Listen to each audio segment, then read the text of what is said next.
Salam bahagia Bapak dan Ibu Guru. Selamat datang di pembahasan modul manajemen kesehatan dan kebersihan menstruasi. Kali ini kita akan melihat bagaimana guru bisa mendukung peserta didik untuk memahami dan mengelola menstruasinya dengan aman dan bermartabat. Bapak dan Ibu Guru pernah tidak menemukan peserta didik yang tidak masuk sekolah karena menstruasi? Kira-kira kenapa ya? Mari kita lihat bersama jawabannya berikut ini.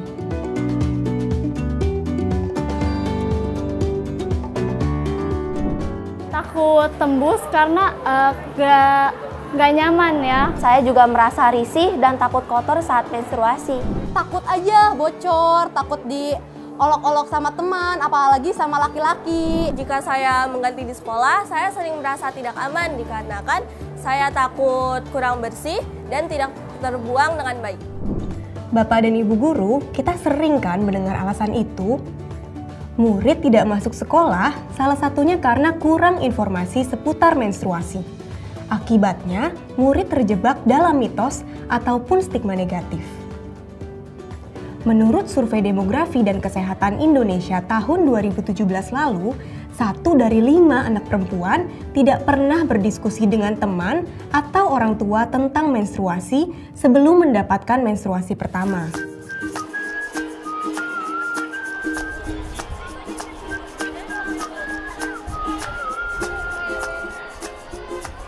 Menstruasi kerap kali dianggap sebagai topik yang kurang layak untuk dibicarakan secara terbuka. Padahal pembelajaran mengenai menstruasi bagi peserta didik sangatlah penting, sehingga peran guru di sekolah sangat dibutuhkan. Lalu, pernahkah Bapak dan Ibu Guru mengedukasi hal ini? Mereka tuh masih merasa tabu ya. Awalnya saya kurang nyaman menyampaikan hal itu kepada siswa karena hal itu masih sensitif. Belum pernah, karena memang untuk sosialisasi atau berkaitan dengan menstruasi ini lebih cocoknya itu guru perempuan. Apabila disampaikan oleh guru laki-laki sepertinya kurang pas ataupun kurang nyaman untuk menyampaikan hal tersebut. Tabu, canggung, kurang nyaman. Mungkin masih banyak Bapak dan Ibu Guru yang merasa kurang nyaman berdiskusi tentang menstruasi. Padahal berdiskusi dengan murid perempuan mengenai hal ini sangatlah penting. Salah satunya agar remaja perempuan memiliki pengetahuan yang benar seputar menstruasi dan juga pola hidup yang bersih serta sehat. Akibat kurangnya sosialisasi mengenai menstruasi, kebanyakan murid perempuan sering dibayangi ketakutan. Seperti, apa saja yang harus dipersiapkan ketika sedang menstruasi di sekolah. Selain itu, sikap teman yang dianggap kurang empati, serta sarana sekolah yang kurang memadai, seringkali menjadi alasan bagi murid untuk memilih tidak masuk sekolah pada masa menstruasinya.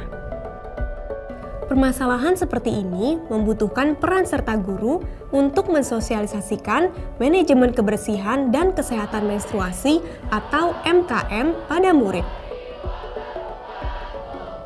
MKM merupakan manajemen pengelolaan kebersihan dan kesehatan menstruasi yang bertujuan untuk mengedukasi anak dan remaja perempuan terkait isu menstruasi. Seperti cara mengganti pembalut, mencuci tangan, mengelola sampah pembalut baik sekali pakai ataupun kain, serta pola hidup yang lebih bersih dan sehat ketika sedang menstruasi. Lalu bagaimana ya pengalaman Bapak dan Ibu Guru yang sudah menyampaikan MKM kepada murid? Edukasi MKM kepada siswa-siswi SMP itu sangat penting, di mana mereka sedang mengalami masa minats atau menstruasi awal. Edukasi ini penting karena dengan edukasi MKM kepada siswa-siswi perempuan di SMP, mereka bisa memahami bagaimana cara menjaga kebersihan ketika menstruasi, bagaimana cara menggunakan pembalut yang baik. Selain itu, siswa pun bisa memahami ketika temannya sedang menstruasi. Penting juga MKM ini dipahami oleh semua guru, karena guru adalah pendamping siswi ketika menstruasi di sekolah. Sebagai pendidik, guru harus menghilangkan stigma dan tabu mengenai menstruasi yang masih beredar di masyarakat dan kalangan remaja perempuan. Untuk itulah, guru perlu memberikan pemahaman tentang manajemen kebersihan dan kesehatan menstruasi kepada murid, sehingga guru bisa mematahkan berbagai mitos seputar menstruasi seperti berikut ini.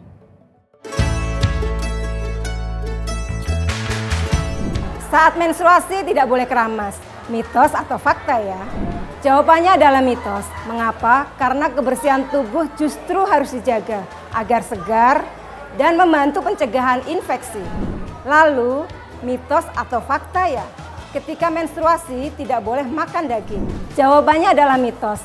Karena ketika kita menstruasi justru lebih banyak membutuhkan zat besi seperti yang terkandung dalam daging sapi, kacang merah, serta sayuran hijau. Lalu, bagaimana dengan tidak boleh berolahraga ketika menstruasi? Mitos atau fakta? Mitos jawabannya, karena dengan berolahraga, aliran darah menjadi lancar dan mengurangi rasa sakit. Wah, ternyata cukup banyak ya mitos seputar menstruasi. Lalu, mitos apa lagi ya yang masih belum diketahui kebenarannya? Untuk menjawabnya, Bapak dan Ibu guru bisa mendapatkan penjelasan mengenai menstruasi dari berbagai website dan juga aplikasi digital berikut di antaranya. Untuk membantu Bapak dan Ibu guru menyampaikan edukasi manajemen kebersihan dan kesehatan menstruasi, ada beberapa sumber yang bisa digunakan. Misalnya, website Kemenkes RI, website UKS Kemendikbudristek, buku saku dan aplikasi pelacak menstruasi. Dari aplikasi Oki ini, kita bisa mendapatkan informasi yang kredibel dan akurat, khususnya tentang menstruasi dengan cara yang menyenangkan dan menarik, dan bisa diakses secara gratis oleh seluruh siswa di Indonesia. Melalui aplikasi pelacak menstruasi, peserta didik di seluruh Indonesia bisa mendapatkan informasi tentang manajemen kebersihan dan kesehatan menstruasi, seperti siklus menstruasi, informasi kesehatan reproduksi wanita, mitos dan fakta, kontak layanan tenaga ahli, serta informasi lainnya. Aplikasi ini juga bisa menjadi media edukasi yang akurat dan terpercaya bagi guru, murid, bahkan orang tua.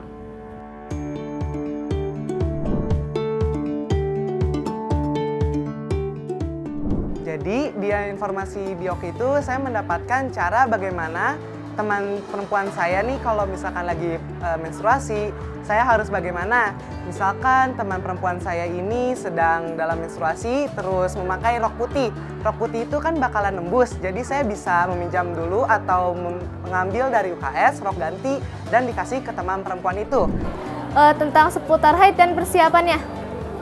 Jadi sebelum haid itu atau pas sedang haid, kita harus membawa pembalut cadangan, handuk, sabun, plastik. Di sana ada ensiklopedia yang bukan hanya menjelaskan pubertas perempuan, tetapi ada juga laki-laki. Begitu pentingnya pemahaman atas manajemen kebersihan dan kesehatan menstruasi menuntut guru untuk bisa mencari cara yang tepat guna mensosialisasikannya seperti dengan menggunakan aplikasi digital Oki. Jadi, bagaimana Bapak dan Ibu guru? Kira-kira media apa lagi ya yang bisa dimanfaatkan agar informasi mengenai menstruasi dapat dipahami oleh banyak orang? Bukan hanya murid, tapi juga guru dan orang tua. Selamat mengajar Bapak dan Ibu guru hebat!